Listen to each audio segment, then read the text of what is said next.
కుమారుడైన యేసుక్రీస్తు ప్రభుల వారి యొక్క పరిశుద్ధమైన నామములో మీ అందరికీ కృపా సమాధానములు కలుగును గాక. రైట్, ఈ దినము మన ధ్యానాంశము నిర్గమకాండము 19వ అధ్యాయాన్ని మనం ధ్యానం చేసుకుందాం. ఈ యొక్క అధ్యాయంలో ప్రాముఖ్యమైన అంశం ఏంటంటే దేవుడే దిగువచ్చుట. ఏంటి, ఇలా కూడా చెప్పుకోవచ్చు ఒక రెండు మాటలు. దేవుడు దర్శించుట, ప్రజలకు దర్శనమిచ్చుట. ఏంటి అంటే దేవుడు దర్శించాడు ఎవరిని? ప్రజలను, ఇశ్రాయేలు ప్రజలందరినీ కూడా. ఈ అధ్యాయంలో సీనాయి పర్వతం పైకి వచ్చి ప్రభువారు ఏం చేస్తున్నారు? ఇక్కడ దర్శిస్తూ ఉన్నారు. రెండోది ఏంటంటే దర్శనమిచ్చుట, ఆయన అందరికీ కనబడుట. ఆయన అందరిని చూచుటకు దిగి వచ్చాడు.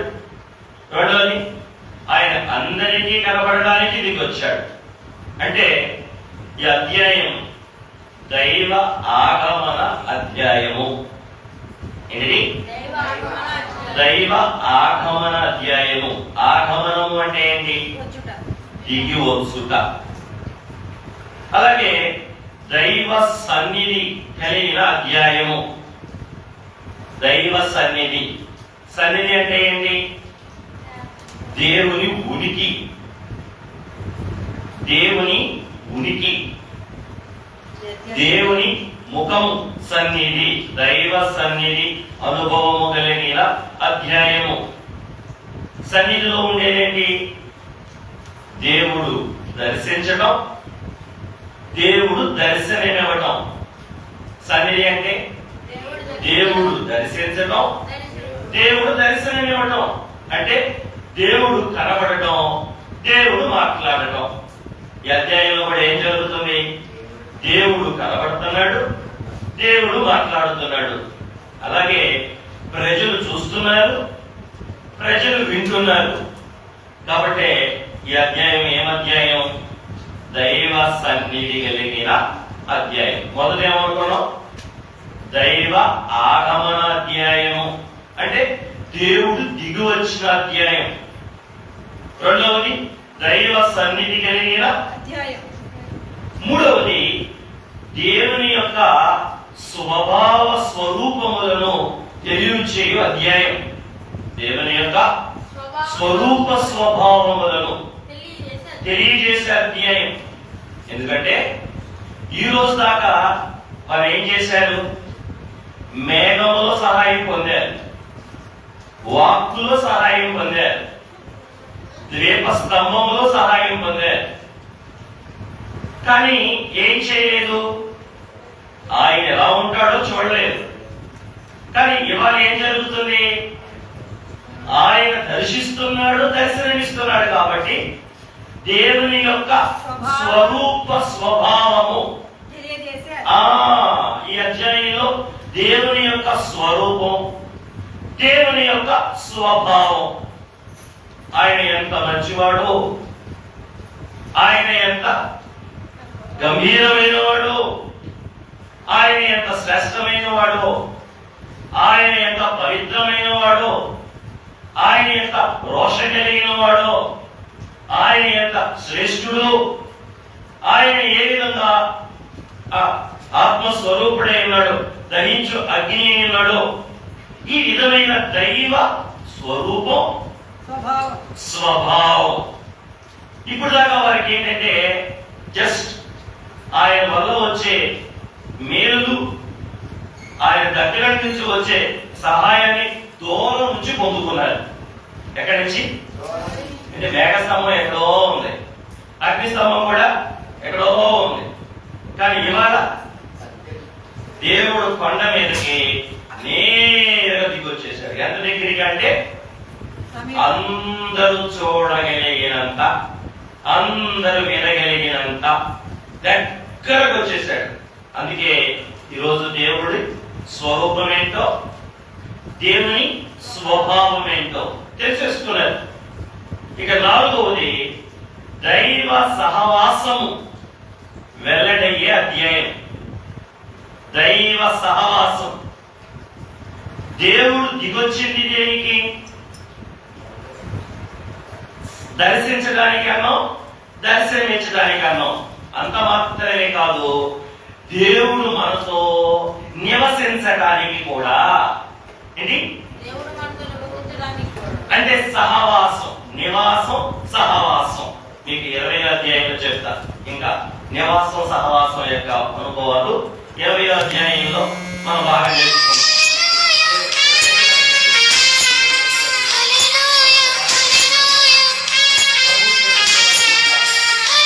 దేవుని నామానికి మహిమ కలుగును గాక. కాబట్టి గమనిస్తే 4వ మాట ఏంటి? దైవ సహవాసమును వెల్లడి చేస్తున్న అధ్యాయం.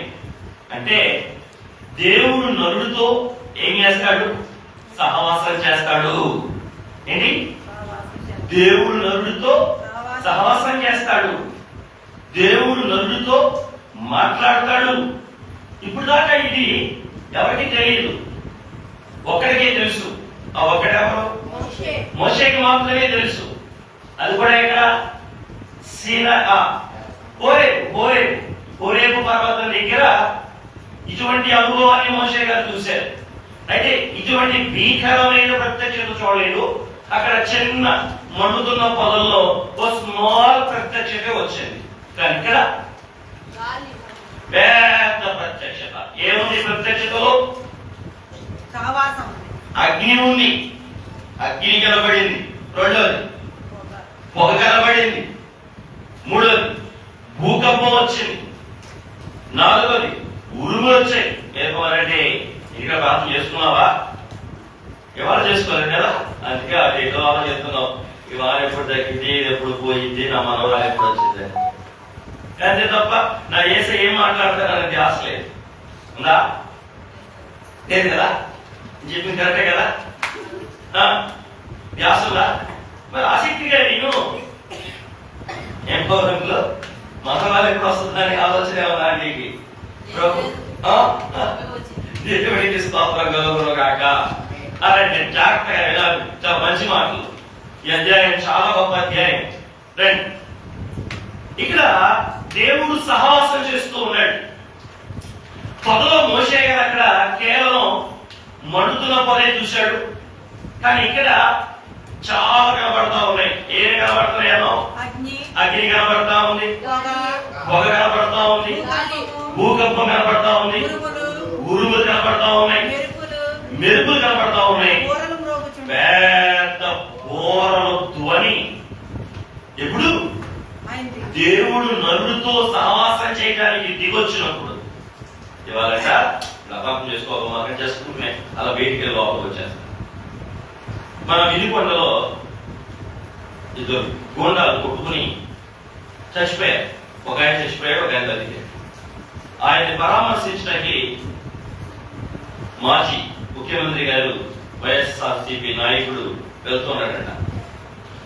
జగన్ గారు వెళ్తుంటే దారి పొడుగున జనాలు నిరాజనం అంట. ఆఫ్టర్ మనిషి వెళ్తుంటేనే ఏం చేస్తున్నారు? మంగళగిరి మొదలుకుని వినికొండ దాకా వెళ్తా ఉన్న టయానికి వెళ్ళలేక ఇంకా 2-3-4 గంటలు లేటుకి వెళ్ళాడట. ఎందుకని? జనం ఎక్కడ పడితే అక్కడ జనం. ఓట్లకు ముందు కాదు, ఓట్లు అయిపోయిన తర్వాత. ఆఫ్టర్ ఒక మనిషికే ఇంత ఆర్భాటం, ఒక మనిషికే ఇంత ఆఫ్టర్ ఒక మనిషికే ఇంత ఆర్భాటం. వెనక 4, ముందు ఒక 4, పైగా బుల్లెట్ ప్రూఫ్ కార్లు వెళ్ళారంట. ఎందుకంటే అక్కడ చాలా ఘోరంగా ఉంటుంది. అందుకే ప్రభుత్వం ఆయనకి ఏం చేసిందంటే ఓ బుల్లెట్ ప్రూఫ్ కార్, ఎందుకంటే మాజీ ముఖ్యమంత్రి కదా, సెక్యూరిటీ కోసం. ఒక మనిషికే ఇంత ఆర్భాటం ఉంటే ఈరోజు దేవుడు దిగొచ్చినప్పుడు దేనికి? మనిషితో సహవాసం చేయడానికి దేవుడు వస్తున్నాడు. అంటే మనిషితో మాట్లాడటానికి, మనిషితో కనపడటానికి. ఈ సంఘటన ఇంతకు ముందు ఎవరికి మాత్రమే తెలుసు? ఇక్కడికే తెలుసు. మోషే గారికి తెలుసు. వస్తూ బాగా తెలిసిన వాడు మోషే గారు. కానీ ఇవాళ 6 లక్షల కాలు బలానికి 30,000 లక్షల సామర్థ్యం కలిగిన ప్రజానికం అంతటికి కూడా దేవుడు సహవాసం చేయడానికి వచ్చేసిన అధ్యాయం. అందరితో సహవాసం చేయడానికి. ఈ మాటలండి రైట్. దేవుడికి మహిమ కలుగును గాక. ఐదవదిగా దేవుని యొక్క భీకరమును తెలియజేసే అధ్యాయం ఇప్పుడే చెప్పాను. ఆయన యొక్క భీకరం అంటే ఏంటి? ఆయన యొక్క గొప్పతనం. ఆయన వచ్చినప్పుడు ఏమేమి వచ్చినాయో ఇప్పుడు 6 చెప్పుకున్నాం మనం. ఆయన వచ్చినప్పుడు మాజీ సీఎం గారు వెళ్తాడు ఏమేమి? ఒక అంబులెన్స్, ముందు కారు, వెనక కారు, ఇంకొక ముందు కారు, వెనక కారు. ఆఫ్టర్ ఒక మాజీ సీఎం వెళ్తుంటే అసలు ఈయన ఎవరు? మహాదేవుడు. ఆయన వస్తూ ఉంటే ఎలా ఉంది సృష్టి? ఏం చేస్తుంది? ఆర్భడిస్తూ ఉంది. ఊహించుకోండి, ఆ సీనాయి కొండ మీదకి సకల సృష్టిని కలగజేసిన దేవాది దేవుడు దిగు వచ్చిన భీకరమైన దృశ్యం. ఆ భీకరమైన దృశ్యాన్ని భక్తుడు మోషే ఎలా చిత్రీకరించాడంటే, ఎంత చక్కగా రాశాడంటే చూడండి. ఏమన్నాయట? అగ్ని, దోమ, మయం, ఉరుములు, మెరుపులు, గట్టిగా బోరలు, భూకంపం. ఎవరొస్తే? దేవుడికి మహిమ కలుగును గాక. నేను చెప్పిన ఇవన్నీ కూడా దేవుడు మాట్లాడే భాషలు. దేవుడు భక్తులతో మాట్లాడేటప్పుడు ఒకసారి అగ్నిలో ఉండి మాట్లాడేది, ఒకసారి ఉరుముల్లో ఉండి మాట్లాడేది, ఒకసారి భూకంపం అనే భాష ద్వారా మాట్లాడాడు ఎరుకో దగ్గర.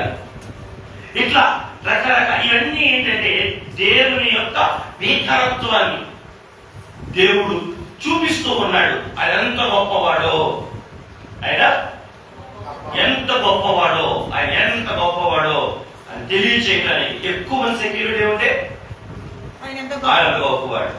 అంతే కదా. ఇప్పుడు ఈయనకి సెక్యూరిటీ, ఈయనకేంటి వస్తుంటే సృష్టి అంతా కూడా ఏమవుతుంది? ఆ గొప్పతనం, దేవుని యొక్క భీకరత్వం ఆయన దిగొస్తూ ఉంటే మనకు కనబడే అధ్యాయం ఈ 19వ అధ్యాయం.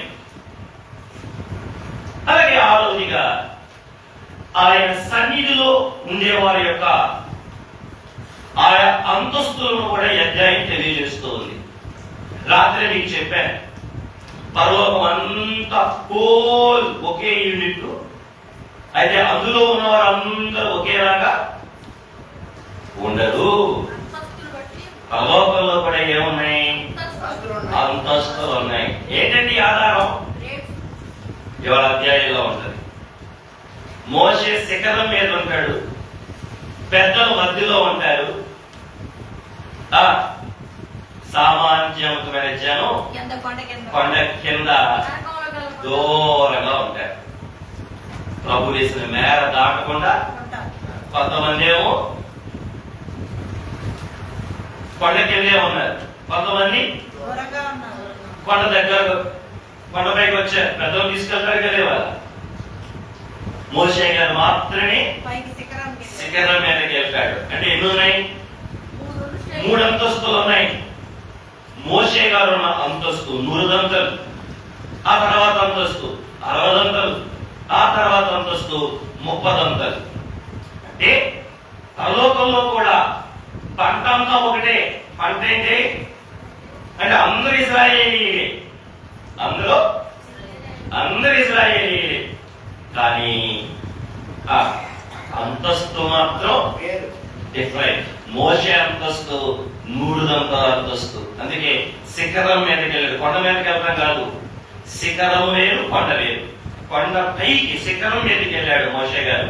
ఇది నూతన యెరూషలేము అనుభవం. తర్వాత 60 దంతలు రక్షితుల మోక్షం యొక్క అనుభవం. ఆ తర్వాత 30 భూలోక మోక్షం. ఈ 3 కూడా పరలోకంలో ఉన్న అంతస్తులు, మోక్షంలో ఉన్న అంతస్తులు. మరి మనం ఏ అంతస్తుకి వెళ్ళాలి? మీకు ఏ అంతస్తు కావాలి? అమ్మాయి చెప్పాలి. మనకి ఏ అంతస్తు కావాలి? అమ్మా దేవుడికి స్తోత్రం. అయ్యగారు పాట రాశారు, నీలో ఉన్న పాపమును చూడను నేను, నీలో ఉన్న ఆశను చూతును అన్నారు. ఆయన ఎప్పుడు మనలో ఉన్న ఇంటెన్షన్ అనేది చాలా ముఖ్యం. అంటే లోపల ఉన్న ఇంటెన్షన్ అనేది దేవుడు చూస్తాడు. ఎందుకంటే పైకి ఇశ్రాయేలు బాగానే వెళ్తున్నట్టున్నారు, కానీ వాళ్ళ శరీరాలే మేఘం కింద వెళ్తున్నాయి, వాళ్ళ శరీరాలే మాట కింద వెళ్తున్నాయి, వాళ్ళ శరీరాలే సన్నిధిలో కూడా వెళ్తున్నాయి. కానీ వాళ్ళ మనసులో ఐగుప్తి వెళ్ళిపోయాయి. ఐగుప్తు ఫరో దాసత్వం కిందకి వెళ్ళాయి. ఐగుప్తులో ఉన్న కొండల గాడికి వెళ్ళి ఎడుతున్నాయి. ఐగుప్తులో ఉన్న సమాధులు పట్టుకున్నాయి. ఏంటి మనస్సు? శరీరాలు ఎక్కడ ఉన్నాయి? దేవుని మేఘం కింద, దేవుని మాట కింద, దేవుడి సన్నిధి కింద ఉన్నాయి. కానీ శరీరాలు మట్టుకే ముందుకెళ్తున్నాయి, కానీ ఆత్మల మట్టి ఎక్కడికి వెళ్ళి మనసుల మట్టుకో. అందుకే దేవుడు అది చూస్తాడు. పైదంతా నిజం కాదు, అసలైన నిజం లోపల ఉంది. అందుకే దేవుడు పై వేషాన్ని చూసేవాడు కాడు, ఆయన అంతరంగమును చూసేవాడు. అందుకే ఆయనకి చాలా ముఖ్యం ఏంటంటే మన ఇంటెన్షన్ చాలా ముఖ్యం. అంటే లోపల ఉన్న ఆశ చాలా ఇంపార్టెంట్. ఇప్పుడు ఇక్కడికి వచ్చి మీరు కూర్చున్నారు, ఇది దేవుడు చూడటం, మీ ఆశ చూస్తాడు. ఎంత ఆతృత పడి వచ్చారు, ఎంత ఆసక్తి పడి వచ్చారు, ఎంత ఇష్టం కలిగి వచ్చారు, ఎంత ప్రేమతో వచ్చారు. చంపుతున్నాడు వారంలో కూడా. కానీ లోపల మీరు ఇక్కడ వాటిని సింగారించి కూర్చున్నారు అనుకోండి, దేవుడి సింగారించి వచ్చి కూర్చున్న చోట ఏం చెప్తాడు? చంపుతున్నాడు వారంలో కూడా. ఎవరు చంపేది? మీరు మమ్మల్ని కాదమ్మా సనిగేది. మోషే గారు అలా, మీరు మమ్మల్ని కాదు సనిగేది, మేము కూడా మీలాంటి మనుష్యులనే. మీరు యెహోవా అని ఏం చేస్తున్నారు? సొడుగుతున్నారు అని అనలేదా? 16 అధ్యాయంలో అనలేదా? 17 అధ్యాయంలో అనలేదా? ఎవరన్నారు ఇట్లా? మోషే గారు అన్నారు. కాబట్టి దేవుడు ఏం చూస్తాడు? లేదు, ఎంత వాన పడ్డాను, ఇవాళ దేవాలయానికి నేను వెళ్ళాలి. ఖచ్చితంగా 19వ అధ్యాయం భీకరమైన అధ్యాయం, దైవ సన్నిధి అధ్యాయం, దైవ ఆగమన అధ్యాయం, దైవ అంతస్తులు కనబడిన అధ్యాయం, నా అంతస్తు 100 నిరూపించుకునే అధ్యాయం. ఇవాళ ముందెళ్ళాలని ఆసక్తితో ఆరాటంతో మీరు రావడానికి ప్రయత్నం చేశారు. మధ్యలో 3 ఆటంకాలు వచ్చింది, ఆయన లేటుగా వచ్చారు. ఇప్పుడు దేవుడు ఏం చెప్తాడు? మీరు లేటుగా వచ్చిన చోట ఏం చెప్తాడు? ఆరాటం పడ్డారు చూసారా? మధ్యాహ్నం నుంచి ఆరాటపడ్డారు చూసారా? టైం అయిపోతాయి, వెళ్ళాలి, ఆగితే బాగుండు, కరెంట్ బాగుంటుండే బాగుండు, వరద రాకుంటుండే బాగుండు, ఖచ్చితంగా 7 గంటలకి వెళ్ళి గుడిలో కూర్చుంటే బాగుండు, ప్రభు అన్ని ఆటంగా రాకుండా ఉంటే బాగుండేది. ఆతృతపడ్డారే. ఆయన ఏం చూస్తాడు? లోపల ఉన్న ఆ ఆశను చూస్తాడు. సరే, ఇది మీకు అర్థం అవ్వాలి. దేవుడు పై వేషము, పై అంతా నటన. మరి ఏది నిజం? లోపల ఉన్నదే నిజం. ఎట్లా చెప్తారు? ఇజ్రాయేలే చూడండి, వారి శరీరం మాత్రమే యాత్రలో చేస్తున్నాయి, ముందు వైపు చూస్తున్నాయి, ముందుకు వెళ్తున్నాయి. మనసులు ఎక్కడికి వెళ్తున్నాయి? అయ్యో అయ్యా, నేను మాట్లాడుతున్నాం. సీనాయిలో ఉన్న సమృద్ధి వైపుకి మా శరీరాలు ప్రకటన చేస్తున్నాయి, కానీ మా మనసులు మాత్రం ఈ భూలోకంలో ఉన్న ఆస్తులు వెంటే తిరుగుతున్నాయి. అయ్యా, ఇక్కడ ఉన్న ఆస్తులేనయ్యా, ఇక్కడ ఉన్న జీవితాలయ్యా, ఇక్కడ కోసమే వెంబలాడుతున్నాయ్యా. కానీ మా ప్రయాణం ఏ ప్రయాణం? సియోను ప్రయాణం, మోక్షలోక ప్రయాణం, నూతన యెరూషలేము ప్రయాణం. ఓ, పేరు గొప్పదేనయ్యా, కానీ మా మనసులు మాత్రం మమ్మల్ని క్షమించలా. ఈ అంతస్తులు నీ అంతరంగాన్ని బట్టి, నీ ఆత్మీయ అనుభవాన్ని బట్టి నీకు అంతస్తు నిర్ణయించబడుతుంది. అంతస్తులో నుండి నీవు పై అంతస్తుకి వెళ్ళడానికి ముందు ఏం కావాలి? అనుభవము, ఆత్మీయ అనుభవం, అంతరంగ అనుభవం. పైగా రాశారు, యేసుని కథపై మనస్సు నలిపి యోచించిన మహిమ కనబడు నీకు అనుభవము దొరుకు అన్నారు. ఇవాళ దేవుని కథపై ఏ కథ? దిగి వచ్చిన కథ, సన్నిధి కథ, సహవాస కథ, స్వరూప స్వభావ కథపైకి మనస్సు మలిపిన అది ఏం కనబడింది? మహిమ కనబడింది. ఎవరి మహిమ? దేవుని మహిమ కనబడింది. మోషేకి దగ్గరకి వెళ్ళి చూశాడు, బాగా కనబడింది 100 మహిమ. మధ్యలో పెద్దలు మధ్యకాడగా చాగారు. వీరికి ఎలా కనబడ్డాడు ఆయన? మోషే అంత కనబడినది కనబడ్డా 60 మహిమ. అసలు ప్రజలు దూరం చూశారు, అందుకే వాళ్ళ 30 వరుస. వాళ్ళ సామర్థ్యం అక్కడ దాకే వచ్చింది, వాళ్ళ సిద్ధపాటు అక్కడ దాకే వచ్చింది. కానీ మోషే సిద్ధపాటు, సలుగు కొనుగుడు లేని సిద్ధపాటు మోషేది కనుక శిఖరం ఎక్కగలిగాడు. పెద్దల కాస్త కూస్తో నమ్మాడు. అందుకే ప్రభు బండలు కొట్టేటప్పుడు అక్కడ రమ్మని ఎవరు రమ్మన్నాడు? మీ పెద్దలు తీసుకురావాలా, ఎందుకంటే సాక్ష్యం చెప్పాలి. ఎవరికి? తర్వాత తరానికి కాదు, ముందు ఉన్న వాళ్ళకే చెప్పాలి. ఇప్పుడు ఉన్న వాళ్ళకే చెప్పాలి. ఇక్కడ నీళ్ళు వచ్చినాయి, అందరు రండి.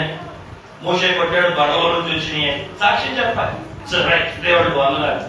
కాబట్టి ఆఖరి మాట ఏంటి? ఆఖరి మాట బేకరం కాదు.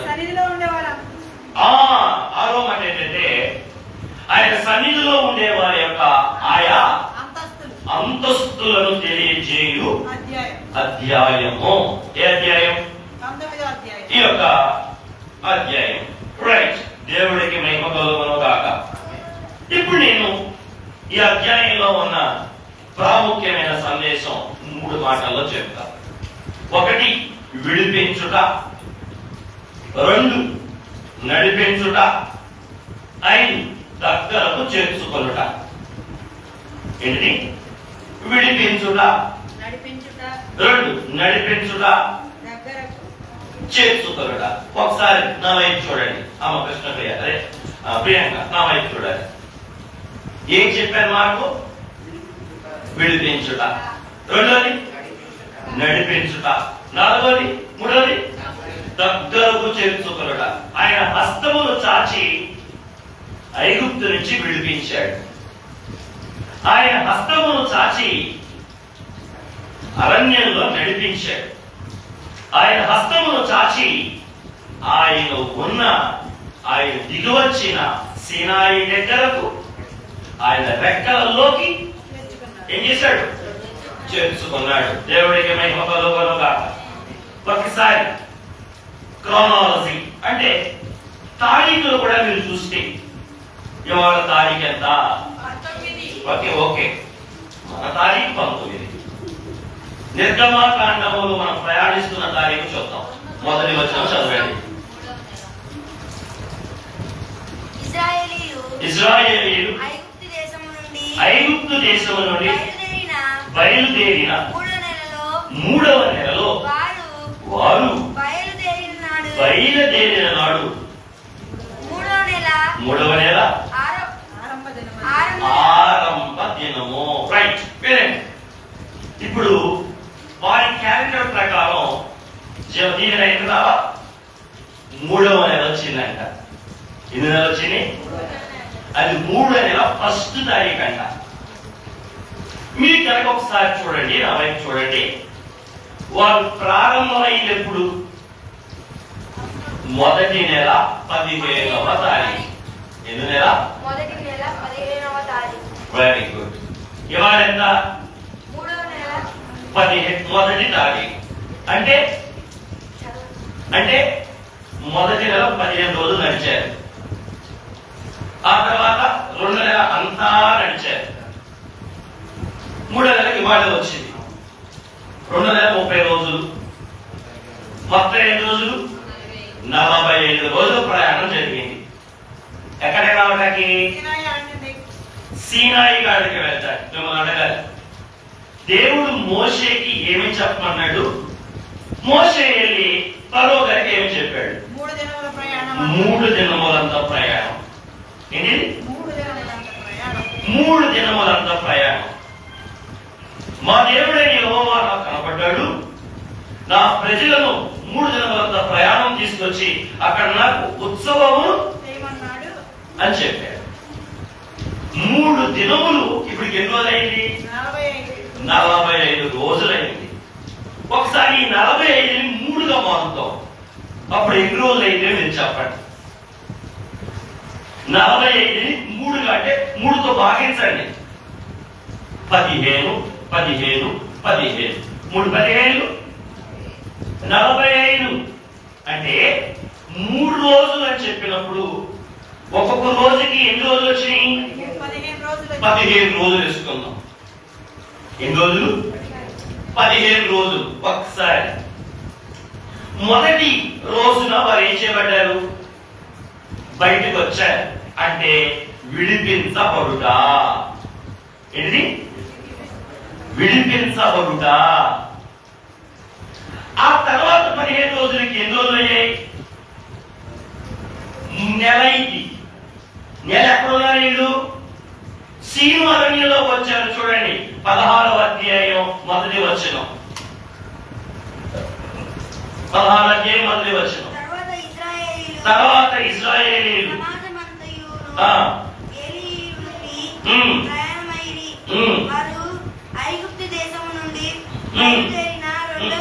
రెండవ నెల 14వ దినమున 15వ దినమున అది ఎక్కడికి వచ్చేసారు? ఏ తారీఖు వచ్చారు? 15వ రోజు. ఏ నెల? 2వ నెల 15వ తేదీ ఎక్కడికి వచ్చారు? అది ఫస్ట్ ఏమో విడిపించబడ్డారు. 2వ నెల నాటికి వచ్చేసరికి 2వ తారీఖు 2వ రోజు వచ్చేసరికి ఏ స్థితిలో ఉన్నారు వాళ్ళు? నడిపించబడే స్థితి. ఏంటి? మూడవ 15 నాటికి వచ్చేసరికి 45 రోజు వచ్చేసింది. అప్పుడు ఎక్కడికి వచ్చేసారు? చేర్చుకొనుట, దగ్గరకు చేర్చుకోవట. 3వ 15 ఎక్కడికి వచ్చారు? అంటే మొదటి 15లో విడిపించబడిన అనుభవం, 2వ 15లో నడిపించబడే అనుభవం, 3వ 15లో దగ్గరకు చేర్చుకునే అనుభవం మనకు కనబడతా ఉంది. దేవుడు చెప్పాడు 3 దినముల ప్రయాణం అన్నాడు. ఆ 3 దినముల ప్రయాణం ఈ రోజు ఏమైంది? సంపూర్ణం అయింది. ఏమైంది? దేవుడు చెప్పిన మాట ఈ రోజు నెరవేరింది. ఎక్కడ చెప్పాడు? 3వ అధ్యాయం ఈ కొండ మీద చెప్పాడు. ఒక సూచన ఇచ్చాడు. ఎవరికి? మోషే గారు ఒక సూచన ఇచ్చాడు. నీవు నా ప్రజలను తోడుకొని వచ్చి ఈ పర్వతము మీదే నీవు నాకు ఉత్సవమును చదువుతారు. అది కూడా ఒకసారి నిర్గమకాండము 3వ అధ్యాయంలో ఆ వచనాన్ని దేవుడు మోషేకి ఇచ్చి పంపించాడు. ఆ వాగ్దానం చేసి పంపించాడు. నిర్గమకాండం 3వ అధ్యాయము 12వ వచనం.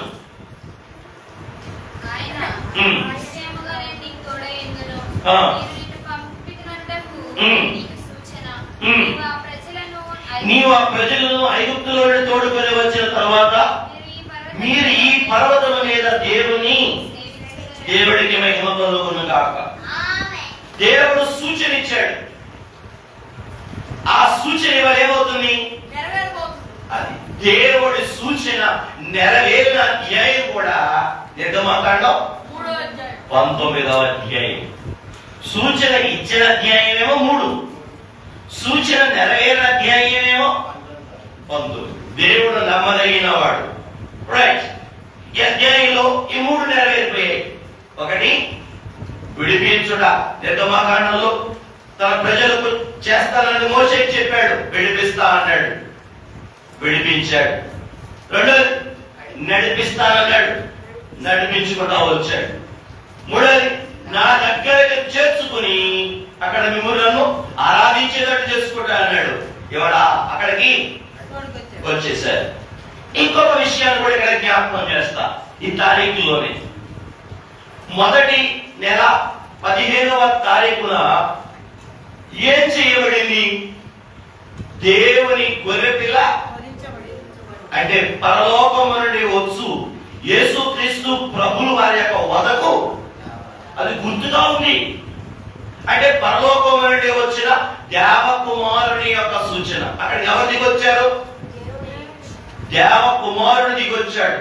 ఏ తారీఖున? మొదటి నెల 14వ తారీఖున. 2014వ తారీఖున ఏం దిగొచ్చింది? ఆకాశము నుండి ఆకాశ ధాన్యం దిగొచ్చింది. ఏంటిది? ఆకాశం నుండి వచ్చిన ఆకాశపు ధాన్యం, ఆకాశపు ఆహారం ఏంటి? మన్నా. ఎక్కడి నుంచి వచ్చింది? ఇది కూడా పరలోకం నుండే దిగొచ్చింది. విడిపించడానికి దేవుని గొర్రెపిల్ల దిగొచ్చింది. నడిపించడానికి కావలసిన ఆహారం ఇవ్వడానికి కూడా పరలోకం నుండి మన్నా దిగొచ్చింది. ఈ మన్నా కూడా ఎవరు? యేసు ప్రభువే. మన్నా కూడా ఎవరు? యేసు ప్రభువే. మీరు గమనిస్తే ఒక 4 లక్షణాలు చెప్పడా మీకు అర్థం అవడానికి. మన్నా ఎక్కడి నుంచి వచ్చింది? ఆకాశం నుండి వచ్చింది. అంటే పరలోకం నుండి వచ్చింది. దేవదూతల ఆహారము అన్నారు. కీర్తన 78లో దేవదూతలు ఎక్కడ ఉంటారు? పరలోకంలో ఉంటారు. యేసు ప్రభుల వారు కూడా ఎక్కడి నుంచి వచ్చారు? పరలోకం నుండే వచ్చారు. మన్నా పరలోకం నుండే వచ్చింది. దేవుడు కూడా యేసు ప్రభుల వారు కూడా పరలోకం నుండే దిగొచ్చారు. మన్నా తెల్లని కొత్తిమీర గింజలాగా ఉంటుంది, తెల్లగా ఉంటుంది. తెలుపు అనగా పవిత్రతకు సూచన. దేవకుమారుడైన క్రీస్తు ప్రభుల వారు కూడా ఏమై ఉన్నారు? పరిశుద్ధుడై ఉన్నారు. పేతురు గారు రాసిన మొదటి పత్రిక 2వ అధ్యాయం 22వ వచనం ప్రకారం ఆయనలో ఏ దోషం లేదు, ఆయనలో ఏ కపటము లేదు. ఆయన పవిత్రుడు, నిర్దోషి, నిష్కలంకుముష్యుడు. ఆయన ఏ విధంగా యోహాను సువార్తలో ఏమంటారు? నాలో పాపం ఉన్నదని మీలో ఎవడైనా కొత్తిమీర గింజ ఎలా తెల్లగా ఉంటుందో మన ప్రభువు యేసుక్రీస్తు వారు కూడా ధవళవర్ణుడు. దేవుడికి మహిమ కలుగునుగాక.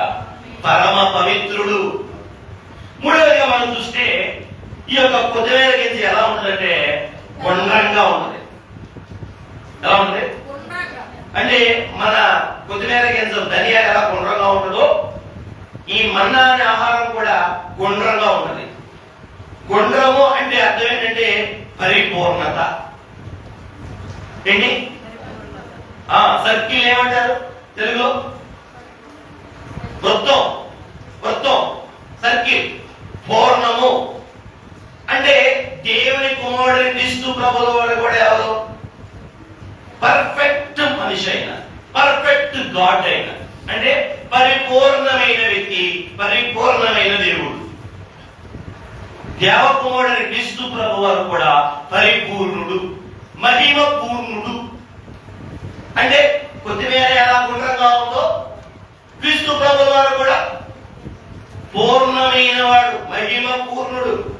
ఇలా చెప్తూ ఉంటే మరి చాలా చెప్పవచ్చు. అలాగే ఈ యొక్క మన్నా తింటే ఎట్లా ఉందో తెలుసా? మన్నా అపూపము వలే ఉందట. అంటే మీరు నోట్లో అయితే కలుగుపోయే మన ఆత్రేయపురం పూతరేకులు అంటారు తెలుసా? ఆత్రేయపురం పూతరేకులు ఎట్లా ఉంటాయి? నోట్లో అయితే కడిగిపోతే దాని టేస్ట్ ఎట్లా ఉంటుందట? ఆహా ఓహో అంటారు. ఎన్ని ఇచ్చినా మీ కడుపు నిండదు. ఇంకా తినే కొద్ది అపూపము వలే అపరూపంగా ఉన్నాయా అంటారు. ఈ మన్నా కూడా ఎలా ఉంది? చాలా రుచికరంగా. యేసుక్రీస్తు ప్రభుల వారి యొక్క ప్రేమ కూడా అపూపమైనది, మధురమైనది. దేవుడి లోకము ఎంతో ప్రేమించి ఆయన్ని మనకిచ్చాడు. ఈయన మనల్ని ఎంతో ప్రేమించి మన పక్షంగా కలవరి శిలువలో ఏమయ్యారు?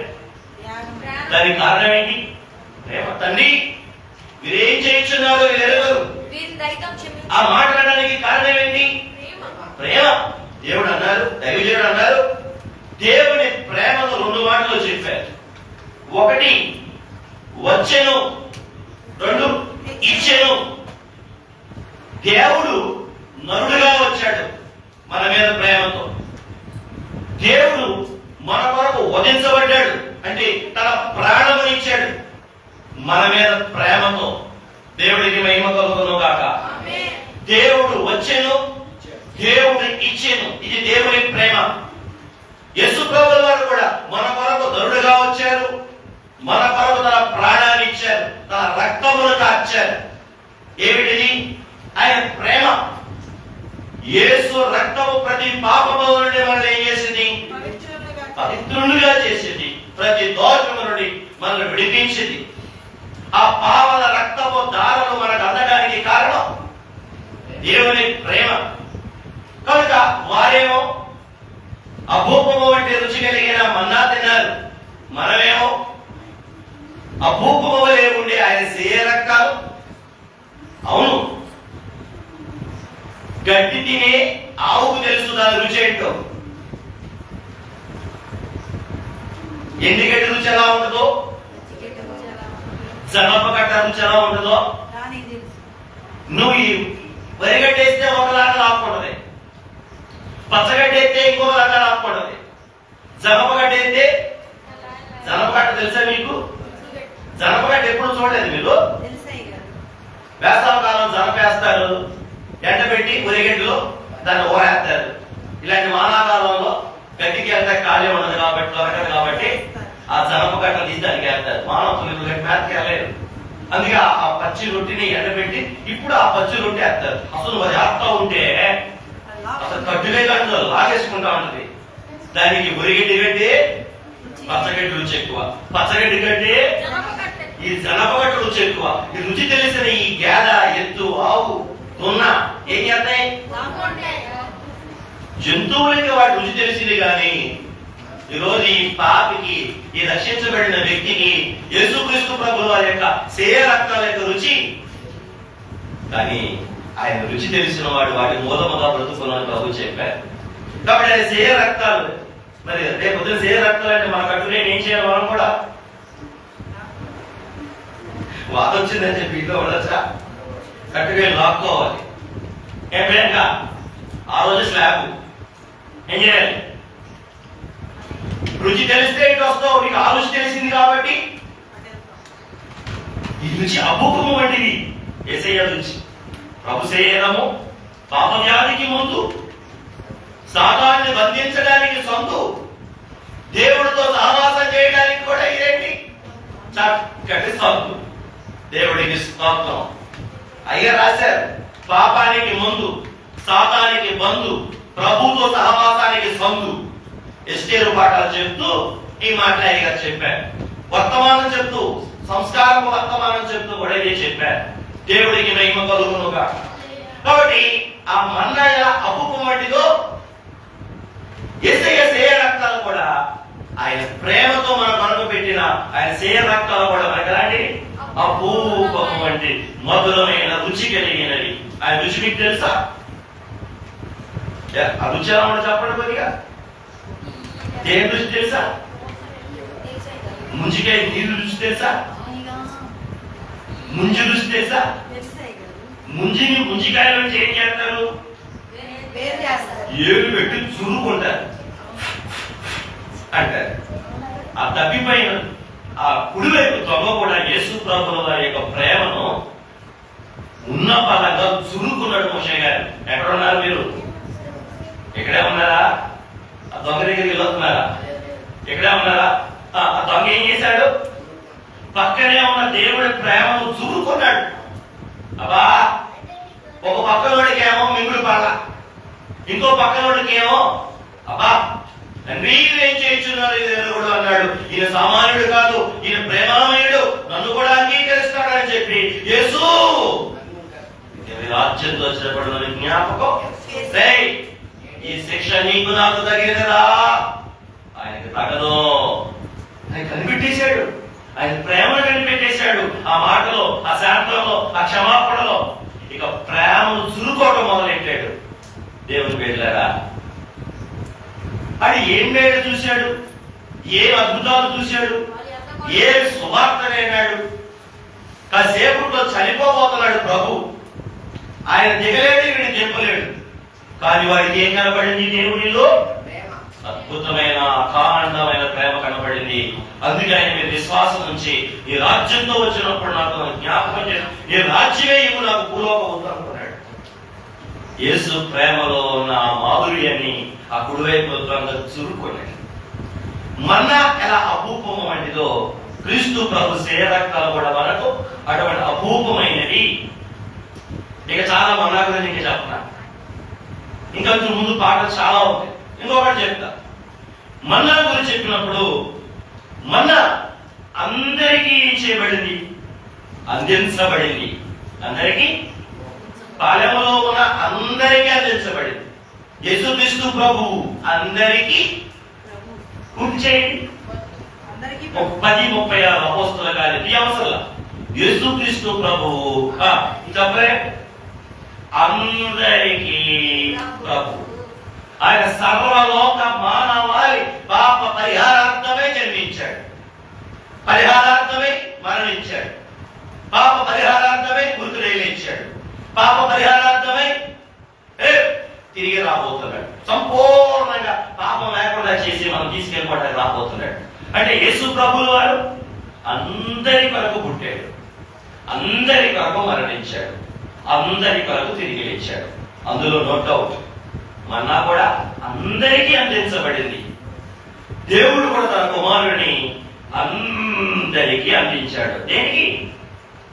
మన్నాని తినటానికి ఇచ్చినట్టే తన కొడుకును కూడా తినటానికే ఇచ్చాడు. దేనికి? తినటానికే ఇచ్చాడు. యేసు ప్రభువుని అన్నాడు ఆయనే, నా తండ్రి మూలముగా నేను ఎలాగూ జీవించుచున్నాను, నన్ను తినువాడు,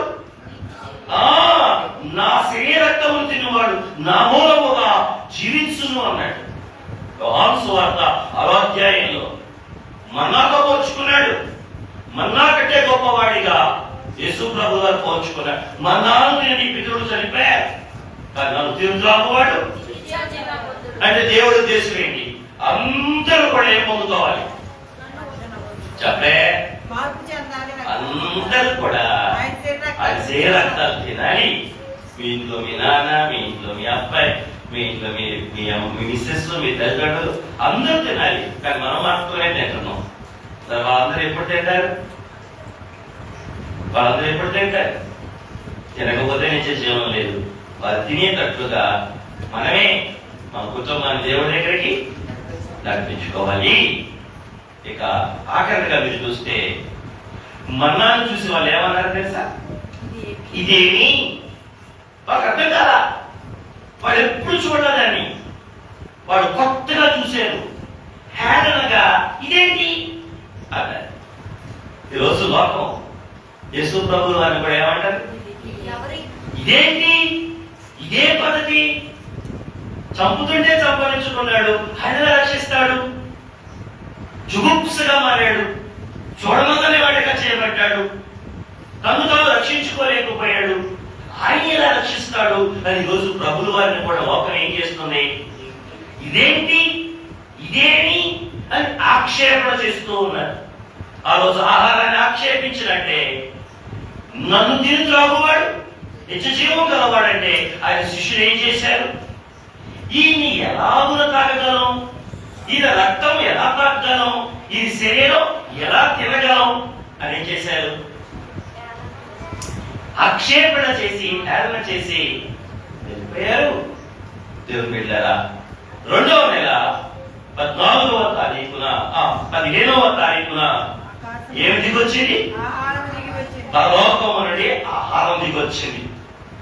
మొదటి నెల 15వ తారీఖునేమో ప్రభువే దిగొచ్చారు. వధించబడిన దొరకగా ప్రభువే దిగొచ్చి వారి ప్రాణాలు కాపాడి విమోచించారు. 2వ నెల 15వ తారీఖున పరలోకపు ఆహారముగా మన్నాగా ఆయనే దిగొచ్చి వారి ప్రాణములను కాపాడి నడిపించాడు. ఇవాళ 3వ నెల మొదటి తేదీన అప్పుడు చేయండి. ఆయన్ని సాక్షాత్కరించడానికి సీనాయి పర్వతం మీదకి దిగొచ్చాడు. దేవుడికి మహిమ కలుగును గాక. 3 చోట్ల 3 రోజులు 3 ఘట్టాలు మనకి ఏం కనబడుతున్నాయి? దిగి వచ్చుట, దిగి వచ్చుట, దిగి వచ్చుట. మొదటిసారి దిగి వచ్చింది విడిపించడానికి గొర్రెపిల్లగా. రెండోసారి దిగి వచ్చింది నడిపించడానికి ఆహారం పెట్టి, జీవాహారం పెట్టి. మూడోసారి దిగి వచ్చింది అందరికీ కనబడి, అందరితో మాట్లాడి, దగ్గరకు చేర్చుకుని సహవాసం చేయడానికి. ఏం చేయడానికి? రైట్. ఇందులో మిమ్మల్ని ప్రశ్న అడిగాను, ఎంతమందికి ఇష్టం ఆయనతో సహవాసం చేయటం? ఇంత విప్లవాత్మకమైన మార్పు. God bless you. దేవుడికి మహిమ కలుగును గాక. అమ్మాయి రాసుకుంటుంది లేదు, లోపల ఇష్టమే లేదు. ప్రభువుకి మహిమ కలుగును గాక. ఆల్రైట్, ఈరోజు పాఠంలో ప్రభు వారు ఏం చేస్తున్నారు? దగ్గరికి చేర్చుకుంటున్నారు. ఈరోజు ప్రాముఖ్యమైన అంశం దగ్గరికి చేర్చుకొనుట. దేవుని పిల్లలారా, ఈ 19వ అధ్యాయంలో మోషే గారితో దేవుడు మాట్లాడుతున్నాడు. రోజు దేవుడు మాట్లాడట్లేదా మోషేతో? మేఘంలో వచ్చి మాట్లాడట్లేదా? ఐగుప్తులో ఉన్నప్పుడు మాట్లాడలేదా? ఓరేపు కొండ మీద 3వ అధ్యాయంలో మాట్లాడలేదా? మాట్లాడనే లేదా? కానీ ఇవాళ నేను నీతో మాట్లాడాలి, నువ్వు కొండపైకి రా అంటున్నాడు. ఏమంటాడు? ఎవరేమంటున్నాడు? నీతో నేను మాట్లాడాలి, నువ్వు కొండపైకి రా అంటే మేఘంలో సరిపోదా? రోజు మేఘంలో కనబడి మాట్లాడుతున్నాడు, సరిపోదా? సరిపోదు. మరి ఏం కావాలి? కొండ మీదకి వెళ్ళే అనుభవం కావాలి. రెఫదీములో కొండ మీదకి వెళ్ళాడు, అది ప్రార్థనా కొండ. ఇవాళ కొండ మీదకి వెళ్తున్నాడు, ఇది సన్నిధి కొండ. చాలా మంది ప్రార్థనా కొండ దగ్గర ఆగిపోతున్నారు. ఏ కొండ మీదకి రాలేకపోతున్నారు? సన్నిధి కొండ మీదకి రాలేకపోతున్నారు. ప్రార్థనా కొండ మీద ఏముంది? సహాయం మాత్రమే ఉంది, జయం మాత్రమే ఉంది. కానీ ఈ సీనాయి కొండ మీద ఏముంది? దేవుని ముఖాముఖి ప్రత్యక్షత ఉంది.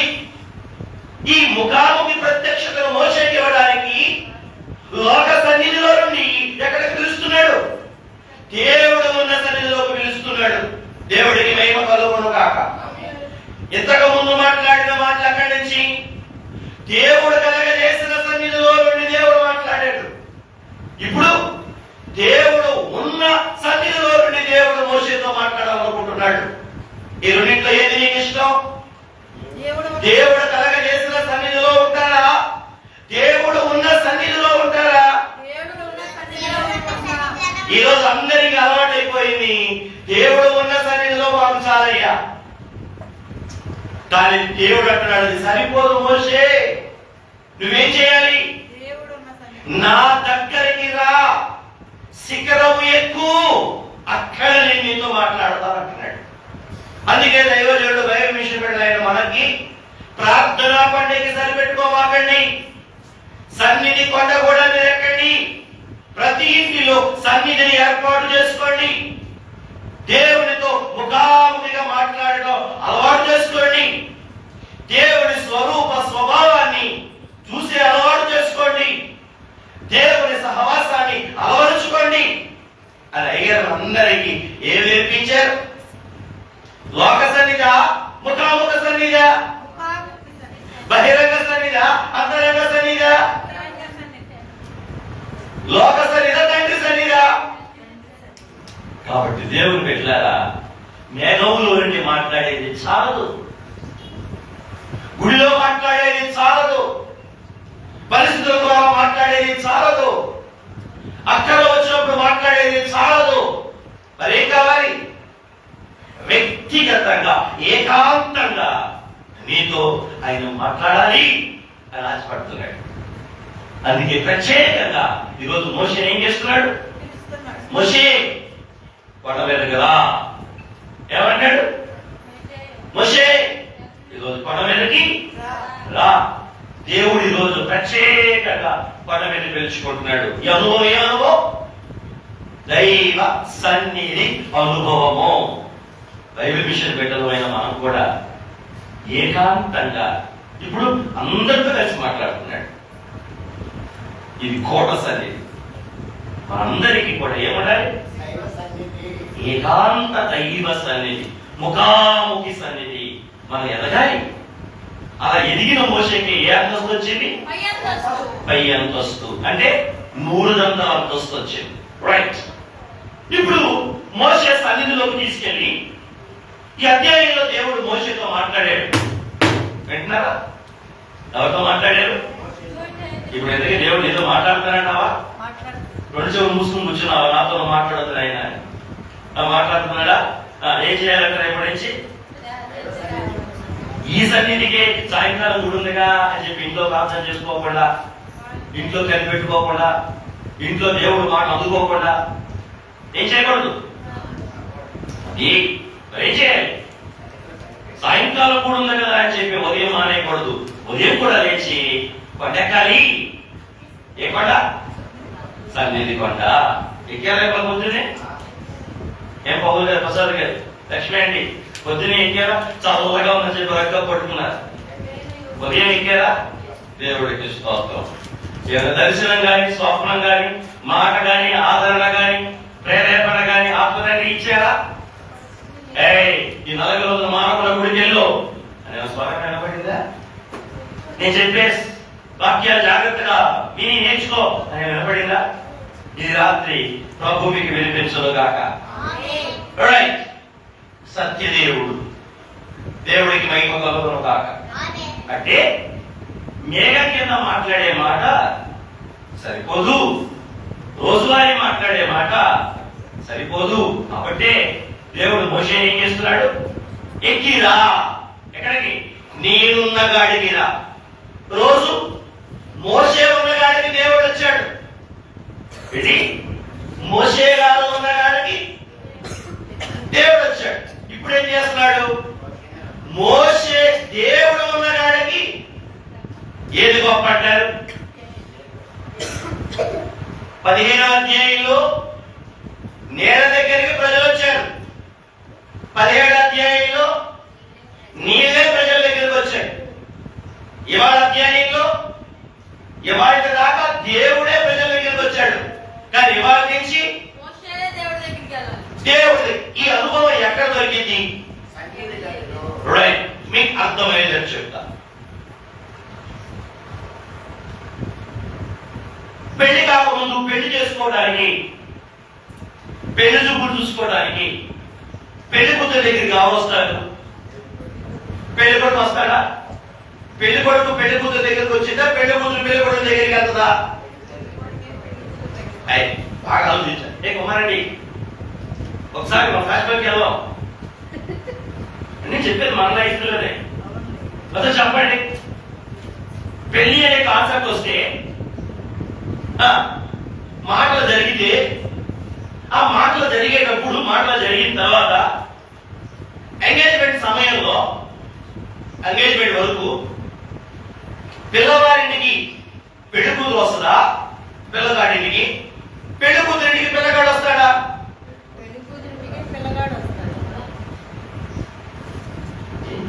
చెప్పట్లేదు. ఎంగేజ్మెంట్ జరగలేదా? నేను చాలా రోజులు మర్చిపోయారా? లేకపోతే ఏమన్నా ట్రెండ్ మారిందా? ఏమైనా చెప్పండి. పెళ్లి కూతురును చూసుకోవడానికి పెళ్లి కొడుకే వస్తాడు.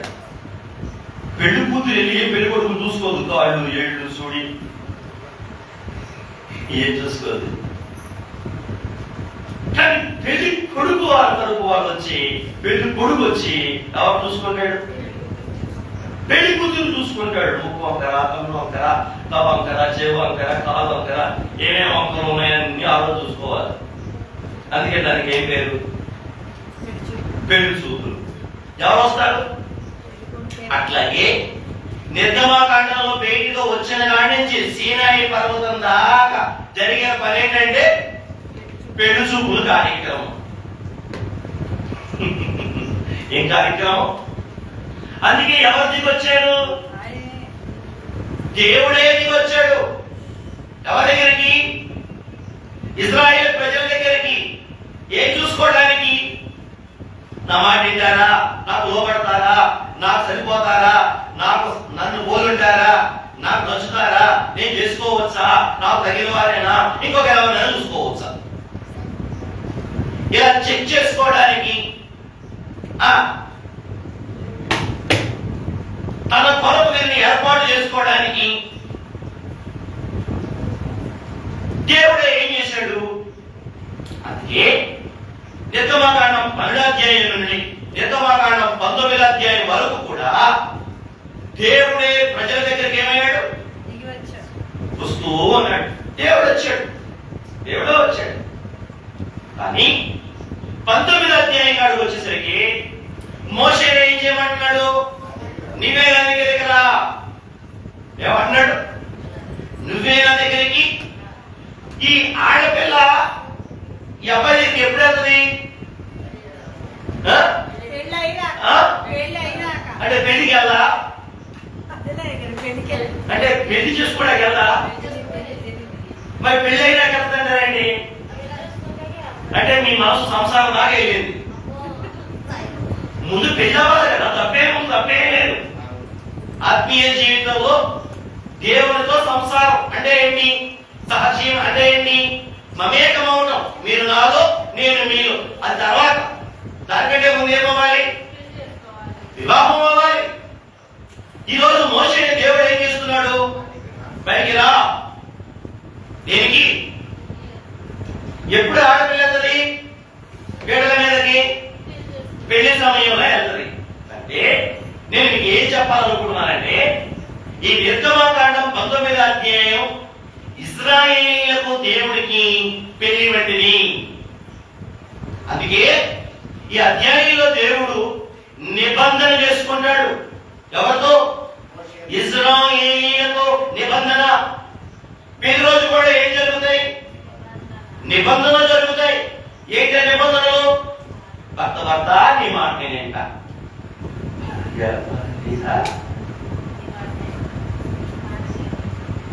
నిన్ను నేను ప్రేమిస్తా. అబ్బా, ఈ పెళ్ళైన ఆడవాళ్ళకి సంసారం సాగంలా కనబడుతుంది, మరి భర్తకి మహాసాగంలా కనబడుతుంది. ఎప్పుడు విశ్వాస జీవనం లేకపోతే, విశ్వాస దృష్టి లేకపోతే, విశ్వాస అంతరంగం లేకపోతే, బహిరంగ దృష్టి మాత్రమే ఉంటే. అందుకే దేవుడి పాఠాలు నేర్పి బహిరంగ దృష్టి నుంచి బయటికి రండి, అంతరంగ దృష్టిలో ప్రవేశించండి అని చెప్తున్నాడు. ఏం పెద్ద అయినా ఇవన్నీ గట్టా వ్యవహారం చేయడం లాలీపాప్లాగా ఉండడం. ఎందుకంటే కక్క ముక్కాన్ని తినేసాం నెంబర్ 1 కూడా దేవా. ఇలాంటి యూత్ వరకు ఎలా ఉంది? ఎందుకులా పెళ్ళినట్టు. మీ వయసుకు వచ్చేసరికి వెనకబడి ఏమనిపించింది? అమ్మాయి ప్రశాంతంగా అనిపించింది. మరి అప్పుడు మనిషి కావాలి కదా తోడు. సరే, ఇది ఇప్పుడు ఆ సందర్భం కాదు. కానీ అమ్మాయి వింటున్నావా? చెప్పు, ఏమన్నా వివాహం రోజు ఏంది? అమ్మాయికి వెళ్ళావో తెలియదు. మీరు చెప్పండి. అయ్యో, ఎంత ఏం చేయాలి ఇట్లా ఏమని చెప్పు. నిబంధనలు ఉంటాయి. నేను మా పెళ్ళైన కొత్తలో ఆ టీవీలో డిస్కేసి చూపించేవాడిని, ఆ సీడీ చేసి ఆ డివిడి చూపించేవాడిని. ఏం చూపించేవాడిని? చూడు, నువ్వేం నిబంధన చేశావో, ఏం నిబంధన చేశావు, ఇదిగో చూడు అని నిబంధన చేసి చూపించేవాడిని. దేవుడికి మహిమ కలుగును గాక. వివాహం రోజు ఏం జరిగిందంటే నిబంధనలు జరుగుతాయి. ఏంట నిబంధనలు? నేను నిన్ను ప్రేమిస్తాను, నేను నీకు లోబడతాను, నా జీవిత కాలం అంతా నిన్నే హత్తుకుని ఉంటాను, నా జీవిత కాలం అంతా నేను నిన్నే పోషిస్తాను. నిబంధనలు, షరతులు, ప్రత్యేకమైన షరతులు ఉంటాయి. ఆ షరతులకు ఒప్పుకున్న కారణాన మెళ్ళకాలి కడతాడు భర్త. ఈ షరతులకు ఒప్పుకున్న కారణాన వారి తలోంచి కాడు కట్టించుకుంటుంది. అర్థమైందా? మీకు అర్థమైందా? ఎప్పుడు తాళి? మీకు అందుకే ఎప్పుడు ప్రశ్న అడుగుతా, పెళ్లి ముందా తాళి ముందా అడుగుతాం. ముందు పెళ్ళా తాళా? ముందే పెళ్లి, తర్వాతే తాళి. ఏంటి ఆ పెళ్లి అంటే? నిబంధనలు చెప్పుకోవటం, నిబంధనలు ఒప్పుకోవటం దేవుడి ముందు. ఆ తర్వాత ఆ నిబంధనలకు ఒప్పుకున్నందున, ఆ నిబంధనలకు కట్టుబడతానని చెప్పినందున అతడు మనకి మీకు తాళి కట్టాడు. మీరు అతని ఎదురు తలకాయ దేవుడికి స్తోత్రం కలుగును కాక. దాన్ని ఏమంటారు? పవిత్రమైన పెళ్లి. ఏంటి పెళ్లి అంటే? ఒకరికి ఒకరు ఏం చేసుకోవటం? నిబంధనలు చేసుకోవటం. అమ్మాయి చెప్పింది, మా నుంచి నేను ఏ భర్తని హత్తుకోను, నాకు ఒకడే పురుషుడే, ఆ పురుషుడెవరో నువ్వే. ఈ అబ్బాయి కూడా చెప్తాడు ఏమని? ఇక ఈ రోజు నుంచి నాకు ఏ స్త్రీ లేదు, నాకు ఇక నాకెంతమంది? నువ్వు ఒకటే స్త్రీ, ఆ ఎవరో నువ్వే. ఇక నాకు నువ్వు, నీకు నేను, నా మనసంతా నీవే, నువ్వు నేను. ఇది పేర్లని సినిమా పేర్లా ఉన్నాయా? అవునా? బైబిల్లో మన మాటలు కూడా అయ్యే, నువ్వు నేనే. ఇక మూడో వ్యక్తి ఉండకూడదు. నా మనసంతా నువ్వే, నీ మనసంతా నేనే. నా మనసులో నువ్వు ఉండాలి, నీ మనసులో నేను ఉండాలి. నువ్వు నేను, ఇక అంతే. వివాహం అంటే ఇదే. మీరు నవ్వుకుంటున్నారు కానీ మీ మనసులో ఇంకొక పెట్టుకున్నారు అనుకోండి, వివాహ భంగం. నువ్వు నేను కాదు మూడవరు అనుకోండి, పెద్ద ట్రోలింగ్ అవుతుంది వార్తలు. ఎవరో శాంతి అంట, ఎవరో పవన్ కుమార్ అంట, ఎవరో మినిస్టర్ అంట.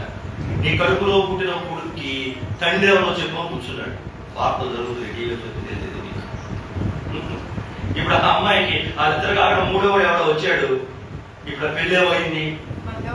ఇప్పుడు ఏమని కూర్చున్నాడు? ఈ పిల్లోడికి తండ్రి ఎవరో చెప్పు, నాకు అర్జెంటుగా, లేదంటే రేపు వచ్చిన ఆస్తి మీదకి వస్తాడు, నాకు DNA టెస్ట్ చేయండి అంటాడు. వస్తాడు వార్తలు నేను చూస్తే కనపడుతుంది. అది DNA టెస్ట్ చేయాలంట. కోర్టాడితే నువ్వు ఈ అబ్బాయికి నానో కాదు చెప్తాం, కానీ ఆ పిల్లోడికి DNA టెస్ట్ చేయాలంటే ఆడెవడు పుట్టాడు చెప్పమంటాం. సరే అది మీకు అనవసరం అయితే నేను ఏం చెప్పాలనుకుంటున్నా, టైం అయిపోయింది, టైం అయిపోయింది. నువ్వు ఏం చెప్పాలనుకుంటున్నా ఇక్కడ ఎందుకే? నీ మనసుకి నాకు నువ్వు, నీకు నేను, నా మనసంతా నీవే. అలా చేసే కార్యక్రమం ఏంటి? అంటే ఒకసారి ఎప్పుడైంది పెళ్లి? షరతులు అయినాక, షరతులు లేకుండా? పెళ్ళైన కాడి నుంచి ఏం చేస్తాడు? అప్పుడు దాకా చెయ్యడు. ఎక్కడి నుంచి? నా దానవు, నా ఆస్తిని, నా స్వాస్థ్యాన్ని, నా దానివి అంటూ మీద చేసి ఏం చేస్తాడు? ఎప్పటికప్పుడు అభయం ఇస్తా ఉంటాడు. ఏం చేస్తాడు? అభయం, ధైర్యం ఇస్తాడు. అమ్మ లేడా? నేనున్నా. నాన్న లేడా? నేనున్నా. అన్న లేడా? నేనున్నా. తమ్ముడు లేడా? నేనున్నా. అక్క లేదా? నేనున్నా. ప్రతి దానికి చేసేవాడు అంటాడా? మీ అమ్మమ్మ లేదు అంటాడా? ఈ రోజు ఈ పెళ్లిలో ఈ నిర్గమాకాండం 19వ అధ్యాయంలో జరుగుతుంది కూడా అదే. ఈ రోజు దేవుడు మోషేని పైకి రమ్మని దేవుడు తెలుసా? వాళ్ళ పాత దాన్ని ఒకసారి జ్ఞాపకం చేస్తున్నాడు. ఏంటి పాతది? నువ్వు ఐగుప్తులో ఉన్నావు, నువ్వు దాస్యంలో ఉన్నావు, నేను కనికరించా, నీ కొరకు దిగొచ్చా, గద్దాడక్కల వేల పిల్లలు మోసుకొచ్చినట్లు నేను ఇక్కడికి ఐగుప్తులో విడిపించా, ఐగుప్తు నుంచి ఇక్కడికి మోసుకుని నడిపించుకుని వచ్చా. ఇదిగో నా దగ్గరకు చేర్చుకోవాలనుకుంటున్నా. మీరు అందరికి ఇష్టమేనా? చెప్పే. దేవుడు అడుగుతున్నాడు, మీకు ఇష్టమేనా? ఒకసారి మీరే చూడండి. మీకోసం అక్కడ దిగొచ్చా, మీకోసం సీనాయిలో దిగొచ్చా, ఈరోజు ఇక్కడ కూడా దిగొచ్చా. ఎందుకో తెలుసా? మిమ్మల్ని నా దానిగా చేసుకోవడానికి, మిమ్మల్ని నా జాతిగా, నా వంశముగా, నా స్వాస్థ్యంగా, మిమ్మల్ని రాజులుగా, యాజకులుగా, పరిశుద్ధ జనాంగంగా ప్రపంచం ఎదుట నిలబెట్టడానికి చేసుకోవడానికి, నాదానిగా చేసుకోవడానికి నేను దిగొచ్చా. మరి ఒకసారి ఎదురు చూడండి, మిమ్మల్ని మోసుకొచ్చా, మీ కాళ్ళు వాయిలా, మీ చెప్పులు అరగలా, మీ బట్టలు మాయిలా, ఏ కష్టం మీకు తెలియలా. 2 నెలలు అయిపోయింది, 50 రోజులు అయిపోయింది, మీకే హాని లేకుండా ఇక్కడ దాకా మోసుకొచ్చేసా. మీ కన్నుతో చూశారుగా, ఇక ముందు కూడా మిమ్మల్ని ఇంతకంటే గొప్పగా తీసుకెళ్తా. మరి నా మాట వింటారా?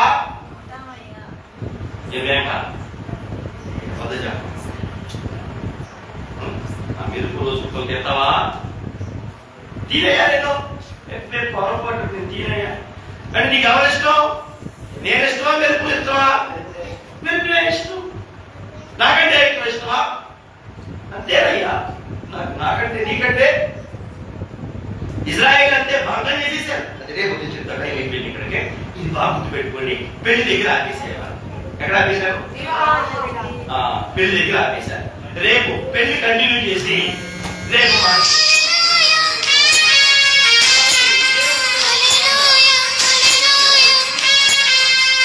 నిబంధన వాక్యాలు పొందుకుని ఆయన సొత్తై స్వాస్థ్యమై మేఘక గల భాగ్యం ప్రభు మనం దయచేయుగాక.